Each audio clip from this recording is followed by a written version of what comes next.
Fluorine का इसमें होगा नहीं रोल, फ्लोरीन का नहीं है, क्योंकि उसके कंपाउंड बहुत ज्यादा अनस्टेबल है, इसलिए फ्लोरीन के बेस पे हम आंसर्स नहीं करते। अब हमने ऑर्गेनिक का चैप्टर करना है।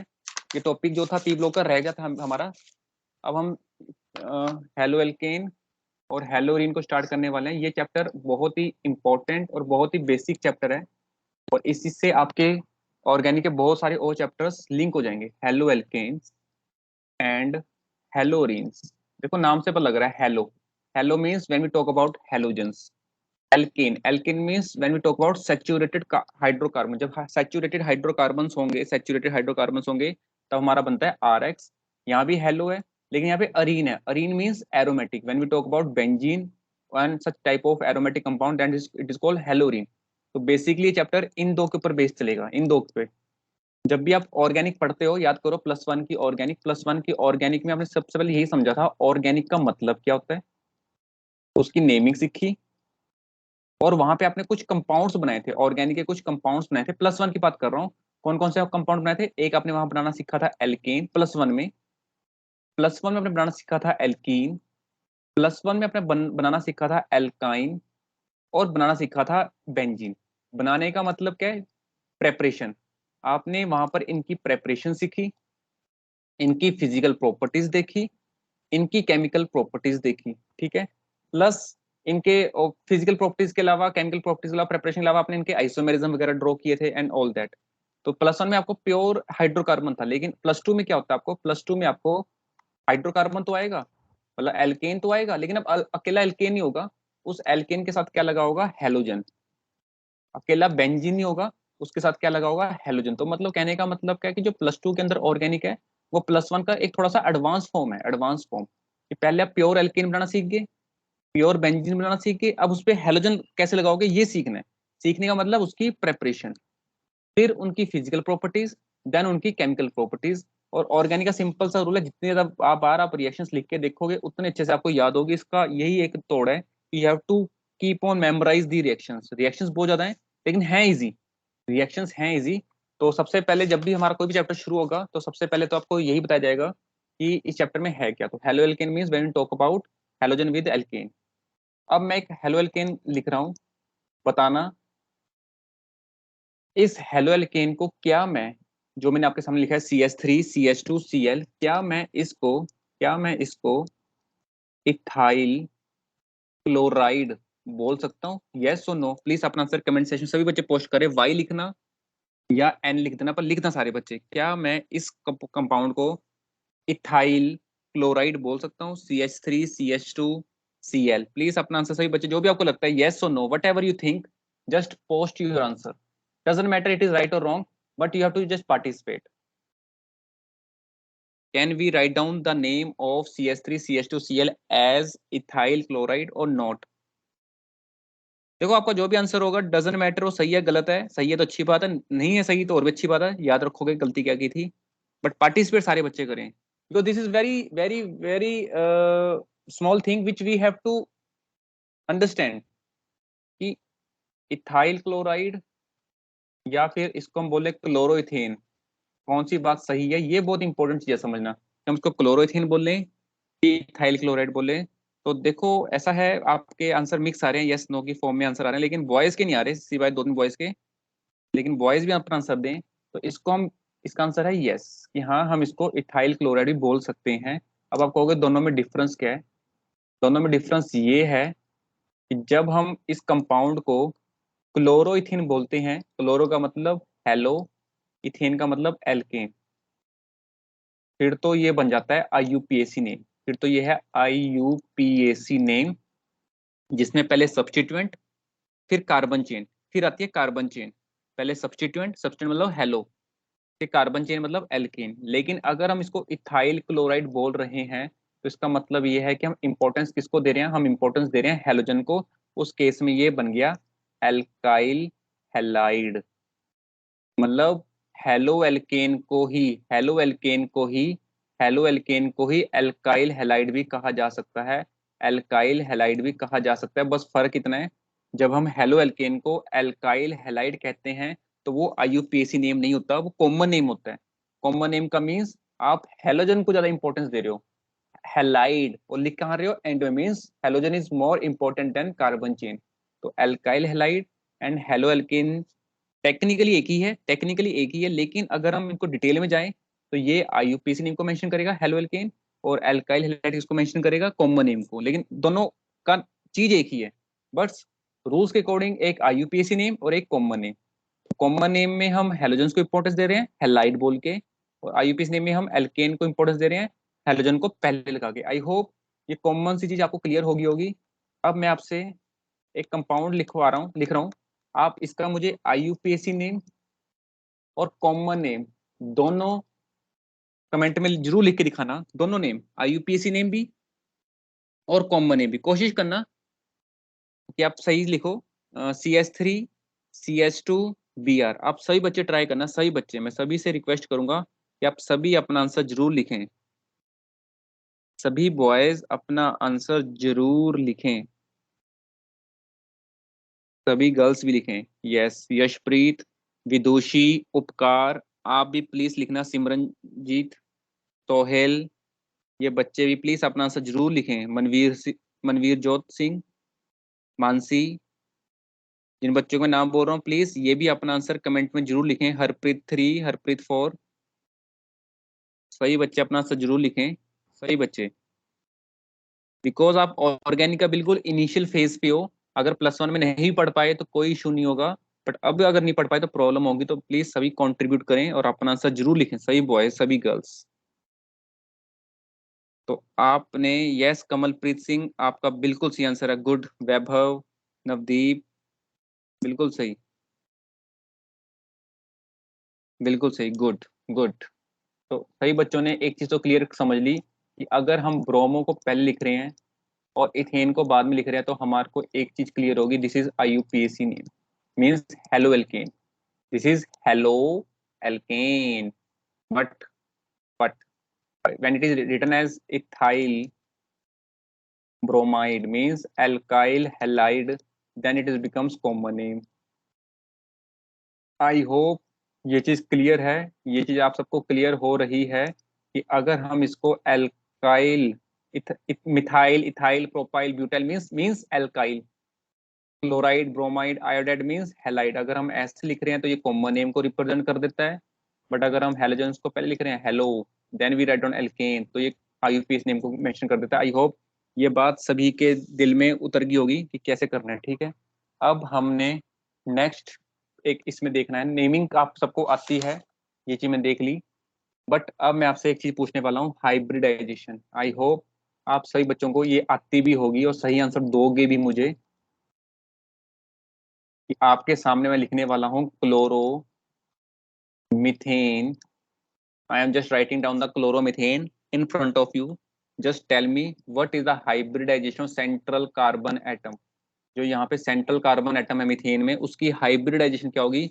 स्ट्रक्चर आप बनाओ क्लोरोमीथेन, और फिर मुझे बताना what is the hybridization of central carbon atom.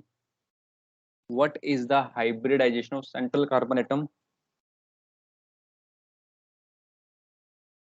Central carbon atom.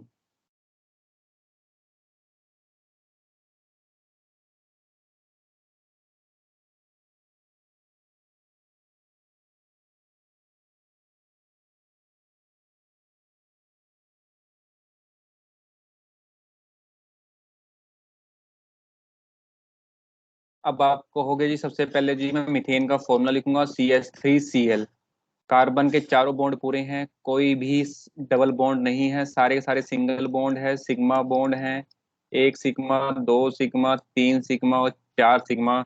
चार बोलते ही सबके दिमाग में आ गया 4 सिग्मा बॉन्ड, मतलब चार वाली हाइब्रिडाइजेशन। और वहीं बैठे बैठे जहां से भी क्लास लगा रहे हो बोलोगे sp3, और सबको शेप भी पता है, आई होप सबको इसकी शेप भी पता है sp3 की, without lone pair, without lone pair this is tetrahedral, तो ये टेट्राहेड्रल शेप में जाएगा, बिल्कुल सही आंसर आप सबका। ये तो हो गया हेलो एल्केन की। तो हमें ये चीज पता चल गई, जब भी हमारे पास हेलो एल्केन होगा, जब भी हमारे पास क्या होगा हेलो एल्केन, उसमें जो भी कार्बन होगा, सेंट्रल कार्बन होगा, उसकी हाइब्रिडाइजेशन हमेशा sp3 ही मिलेगी, अगर डबल या ट्रिपल बॉन्ड ना हो, sp3 मिलेगी, बिल्कुल सही। अब हम बात करते हैं हेलोरीन की। हेलोरीन मतलब जैसे बेंजीन लिया, I am talking about benzene. Benzene का मैं लेने वाला हूँ ये वाला कार्बन।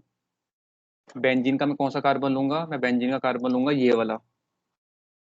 कोई बता सकता है इस कार्बन की हाइब्रिडाइजेशन क्या होगी जो बेंजीन का ये वाला कार्बन है? इसको अगर मैं खोल के देखूं तो मुझे कुछ ऐसा दिखने वाला है ये।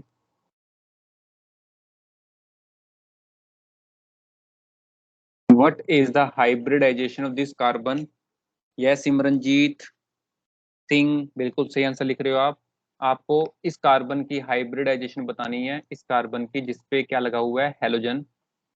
इसकी हाइब्रिडाइजेशन बतानी है। मैंने पहले ऐसे ड्रॉ किया था, अब मैं ऐसे ड्रॉ कर रहा हूँ। You have to tell me the hybridization. सभी का आंसर बिल्कुल सही आ रहा है, क्योंकि आप लोगों ने भी कहा बॉन्ड तो चार हैं। यहाँ भी सिग्मा बॉन्ड है, यहाँ भी सिग्मा बॉन्ड है, लेकिन यहाँ पे एक सिग्मा और दूसरा पाई है। दूसरा क्या है? पाई। और पाई को काउंट नहीं करते, तो यहाँ पे तीन सिग्मा बॉन्ड्स हैं। वहां पीछे चार थे तो चार वाली, तीन सिग्मा बॉन्ड हो गए तो तीन वाली, और तीन वाली बोले तो sp2। तो सभी का आंसर देखो sp2 है, और सभी को लिखना चाहिए। देखो सभी बॉयज भी लिखा करो, मैं सभी से बार बार कहता हूँ, जितने आप आंसर कमेंट में लिखोगे आप सीख जाओगे। तो please play your active role in the comment session. अब आपसे मैं बात करने वाला हूँ कंपाउंड्स, मतलब क्लासिफिकेशंस लेंगे। हेलो एल्केन की, हेलो रिन की हम क्या लेंगे? क्लासिफिकेशन लेंगे। किसके बेस पे? On the basis of, on the basis of number of halogens. Number of halogens, कितने हैलोजेंस लगे हैं उसके बेस पे हम क्लासिफिकेशन करेंगे। तो पहला तो बनेगा मोनोहेलाइड। मोनो, मोनो, मोनो मीन्स एक होगा। फिर क्या होगा हमारा? Die hello. पहले मोनो हेलो, फिर डाई हेलो, फिर हम लेने वाले हैं ट्राई हेलो। तो कोई इशू नहीं है, इजी है। जैसे अगर एक हैलोजन लग गया,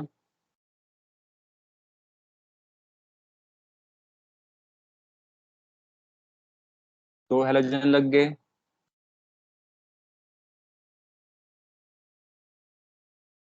तीन हैलोजन लग गए, मीन्स एक हैलोजन, दो हैलोजन, तीन हैलोजन। तो सिंपल है। आ, एक हैलोजन तो आपको पता ही है, दो हैलोजन भी पता है। दो हैलोजन कैसे लग सकते हैं? दोनों हैलोजन या तो एक ही कार्बन पे लगे हों, या फिर दोनों अलग अलग कार्बन पे लगे। तो दो पॉसिबिलिटीज हो जाती हैं। अगर एक ही कार्बन पे लगे हों तो वो जैम डाई हैलाइड होते हैं। जब दोनों हैलोजन एक ही कार्बन पे लगे उसको बोलते हैं जैम डाई हैलाइड। अगर साथ वाले पे लगे हों तो उसको बोलते हैं विसिनल।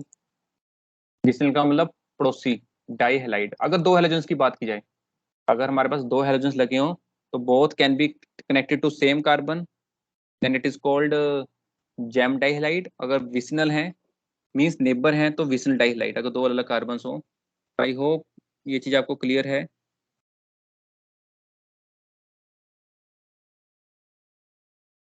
नेक्स्ट, ट्राइहलाइड में तीन हैलोजन्स लगे होंगे, कोई इशू नहीं है, सिंपल सा तीन कार्बन होंगे और तीनों के पास एक एक हैलोजन लगा होगा, तो सिंपल सी थिंग है। यही मोनो डाई ट्राई आपके एरोमेटिक में भी लग सकते हैं। एरोमेटिक मीन्स बेंजीन में। बेंजीन में एक लगा हुआ है ऊपर, दो लगे हुए हैं। अब एक लगा है फिर तो मोनो डाइहैलाइड। दो लगे, दो हैं तो दो, तीन पॉसिबिलिटीज हैं, तीन पॉसिबिलिटीज हैं। एक है ऑर्थो की, आपको पता है, this is ortho, this is Meta. And अगर दो लगे हुए हैं, तीसरा कहाँ लग सकता है? On the basis of para. तो कहने का मतलब जब दो हेलाइट्स होते हैं, दो हेलाइट्स, एक का तो कोई चक्कर नहीं, बट जब दो हेलाइट्स हों तो हमारा कौन कौन सी पॉसिबिलिटीज है? एक हो सकती है ऑर्थो पोजीशन, आपको पता है, ये पोजीशन और ये पोजीशन ऑर्थो होती है। ये जो नेक्स्ट जो पोजीशन है यहाँ पे, ये मेटाज होती हैं। और बिल्कुल अगर अपोजिट है, बिल्कुल अगर अपोजिट है तो दैट इज पैरा। तो अगर दो हेलोजन है तो तीन पॉसिबिलिटीज हैं, ऑर्थो, मेटा, पैरा, जो आपको पता है।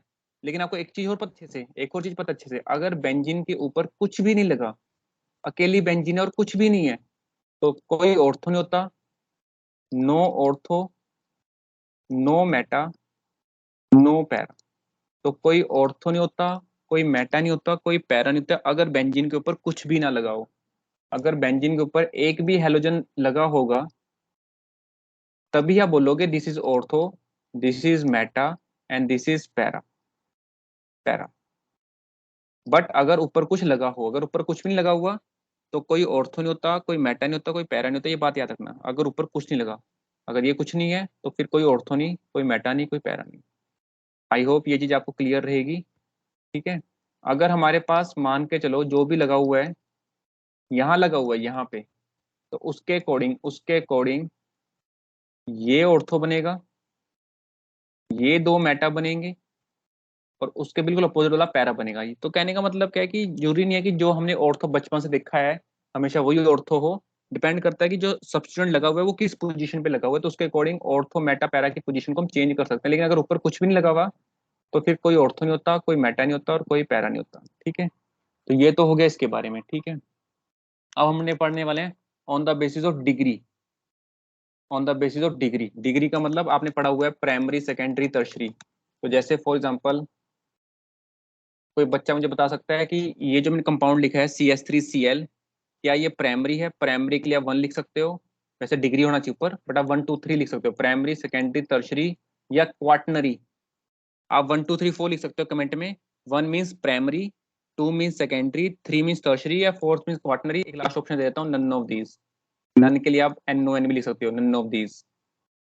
ये प्राइमरी है, सेकेंडरी है, टर्शरी है, quaternary. There are 4 options, 5 option, sorry 5 options आपके सामने। एंड आपको बताना है कि जो मैंने आपको लिख के दिया है chloromethane, is this primary, secondary, tertiary, quaternary या नन ऑफ दीज। एक लास्ट ऑप्शन दे देता हूँ, ऑल ऑफ दीज। तो आप सभी बच्चे ध्यान से करें और ध्यान से देख के आंसर दें मुझे, क्या आंसर होगा आप सभी बच्चे। Okay, most of the student sing primary, Sohail sing none, and Lovepreet also sing none of these. Okay, Sohail Mohammad good, आपने आंसर दिया। आपके आंसर को लाइक, और ये बिल्कुल सही आंसर है, ये नन ऑफ दीज है। लवप्रीत आपका आंसर बिल्कुल सही था, तो आंसर देते रहे ऐसे ही। इसका आंसर नन ऑफ दीज है। Yes Harnoor, none of these है, मींस फिफ्थ ऑप्शन है। Yes fifth option, none of these. क्यों? क्योंकि प्राइमरी वो होता है जिस कार्बन के साथ एक कार्बन और लगा हो। अगर मैं ये बना देता ना क्लोरोइथेन, तब आपका आंसर हो जाता प्राइमरी। बट ये तो अकेला ही कार्बन है, और अकेले कार्बन को हमेशा हम क्या बोलते हैं? मिथाइल। मिथाइल कार्बन वो होता है जो प्राइमरी से भी छोटा होता है। याद रखना, मिथाइल वो होता है जो प्राइमरी से भी छोटा होता है और सिंगल कार्बन से बना होता है, सिंगल कार्बन से। प्राइमरी के लिए भी 2 कार्बन चाहिए, ताकि एक के साथ दूसरा कनेक्ट है जिसके से प्राइमरी है। आई होप सभी बच्चों को जिन्होंने प्राइमरी लिखा था उनको क्लियर हो गया। प्राइमरी हमेशा 2 कार्बन से बनता है। पहला इसको देख के प्राइमरी बना, और ये इसको देख के प्राइमरी बना। लेकिन अगर अकेला ही होगा तो वो प्राइमरी से भी छोटा होता है, और उस छोटे को हम बोलते हैं मिथाइल। जिनका आंसर गलत था कोई इशू नहीं है, गलत आंसर भी आगे आपको सिखा देगा कि कहाँ मिस्टेक हो रही थी। तो प्राइमरी आपको पता है। अब मैं आपके सामने एक कंपाउंड लिखने वाला हूँ जिसका नाम है आइसोप्रोपाइल क्लोराइड। आई होप कुछ बच्चों ने इसका नाम सुना होगा, आइसोप्रोपाइल क्लोराइड। पहले तो मुझे बताओ क्या ये कॉमन नेम है? कॉमन नेम है तो आप सी लिख दो कमेंट में। अगर ये IUPAC नेम है तो आप आई लिख दो कमेंट में, आई या C. I means IUPAC name, common name means C. C means common name. तो आप बताओ, isopropyl chloride is common name और IUPAC नेम। प्लीज अपन आंसर आप सी या आई की फॉर्म में लिख सकते हो। अगर ये कॉमन नेम है तो इसका IUPAC नेम क्या होगा? जो बच्चे बोल रहे हैं कि कॉमन नेम है, बिल्कुल सही बात है, क्या वो बता सकते हैं इसका IUPAC नेम क्या है? सही आंसर है common name. The right answer is common name. Can you tell me what is the IUPAC name of isopropyl? Yes Sohail good, Mansi, Yashpreet good. सभी बच्चे ऐसे कंट्रीब्यूट करें, अपना आंसर जरूर लिखें सभी बच्चे। यस, अब आप मुझे सारे बच्चे बताने की कोशिश करें, what is the IUPAC name of isopropyl alcohol. आपको ये बात तो क्लियर है सभी बच्चों को कि किसी भी नाम के आगे अगर एन लगा हो, आइसो लगा हो, नियो लगा हो, तो समझ लो कि वो कॉमन नेम है। ये किसी भी नाम के आगे एन लगा हो, आइसो लगा हो, नियो लगा हो, तो मीन्स वो कॉमन नेम है। तो ये चीज आपको क्लियर है। बट कोई बच्चा मुझे इसका IUPAC नेम बता सकता है? क्लोरो, थोड़ी सी मिस्टेक है, थोड़ी सी मिस्टेक है। Nimran you are doing very well, but थोड़ी सी मिस्टेक है। Vaibhav you are also doing some mistake. Iso नहीं बोलेंगे लवप्रीत, आइसो बोलने का मतलब फिर कॉमन नेम हो जाएगा। हमने आइसो तो अब लगाना ही नहीं, हमें IUPAC नेम लिखना है। तो IUPAC नेम में हम 1 2 3 यूज कर सकते हैं, 1-2-3-4। Okay, don't use iso. Yes yes, Simranjeet का बिल्कुल सही आंसर है। सिमरनजीत आपका बिल्कुल सही आंसर है। गगनप्रीत कौर आपका आंसर बिल्कुल सही है। Good good. तो आप सबको एक चीज क्लियर पता लगी कि आइसो का मतलब होता है, जैसे मान लो ये है आपका प्रोपेन, और आइसो मीन्स जब कभी चेन के वैसे तो सेकंड लास्ट कार्बन पे लगेगा Cl, मतलब ये ऐसे आइसोप्रोपेन है, वैसे ये है आइसोप्रोपाइल। ये हमारी चेन है, और चेन के सेकंड लास्ट कार्बन पे क्या लगा हुआ है Cl, तो ये हो गया हमारा आइसोप्रोपाइल। यहां तक हो गया हमारा आइसोप्रोपाइल। आइसो का मतलब होता है जब कोई स्ट्रेट चेन हो और सेकंड लास्ट कार्बन पे एक और कार्बन लगा, उसको बोलते हैं आइसो। आगे क्या बोला मैंने, क्लोराइड, तो यहाँ पे लग जाएगा Cl। तो ये तो हो गया इसका स्ट्रक्चर। Cl को हटा दो, यहाँ तक आइसोप्रोपाइल। Cl लगाते क्या बन गया, आइसोप्रोपाइल क्लोराइड। और जैसे ही आपने ये बनाया, तो आप नेमिंग करोगे, आप लिखोगे 1 2 3। तो आप बोल सकते हो टू क्लोरोप्रोपेन। आई होप सही बच्चे कुछ ऐसे नाम लिख रहे हैं, टू क्लोरोप्रोपेन बिल्कुल सही आंसर है सही बच्चों का। अब आप मुझे बताओ, इस कंपाउंड को, इस हेलो एल्केन को आप प्राइमरी बोलोगे, सेकेंडरी बोलोगे, टर्शरी बोलोगे, क्वाटनरी बोलोगे, या मिथाइल बोलोगे? मिथाइल वैसे है नहीं। तो आप मुझे बताओ, जो ये आइसोप्रोपाइल क्लोराइड है, आइसोप्रोपाइल क्लोराइड है, क्या ये प्राइमरी है, सेकेंडरी है, टर्शरी है, या क्वाटनरी है? प्लीज सही बच्चे अपना आंसर जरूर लिखें। 2 means secondary, 3 means tertiary, 4 means quaternary. बिल्कुल सही आंसर आ रहे हैं सभी बच्चों के, ग्रेट।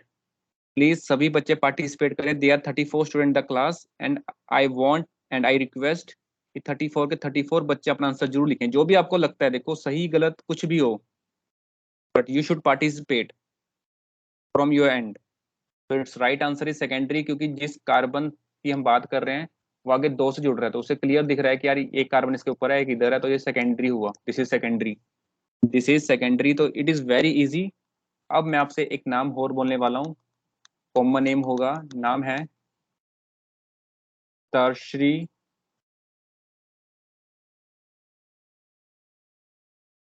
Butyl chloride.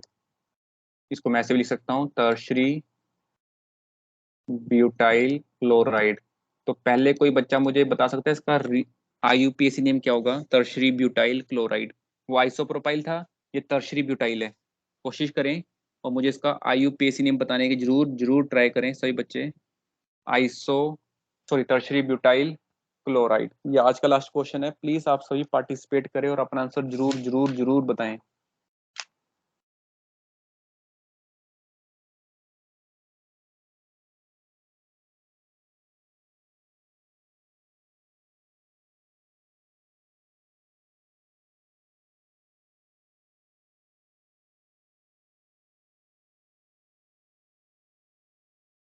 थोड़ी सी मिस्टेक हो रही है, थोड़ी सी मिस्टेक हो रही है।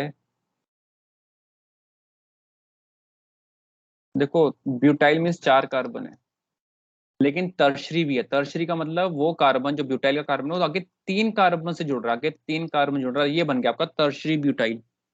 ये हो गया आपका टर्शरी ब्यूटाइल। टर्शरी ब्यूटाइल बोले तो मतलब जो कार्बन ब्यूटाइल की फॉर्म में वो आगे 3 से जुड़ रहा है, तो 1 2 3, बीच में है सेंट्रल कार्बन, तो ये हो गया टर्शरी ब्यूटाइल। यहाँ तक हो गया टर्शरी ब्यूटाइल। इसके बाद आपने जो भी बनाना है वो लगा दो। आपने बनाना है क्या, क्लोराइड, तो साथ में क्या लगा दिया, क्लोराइड।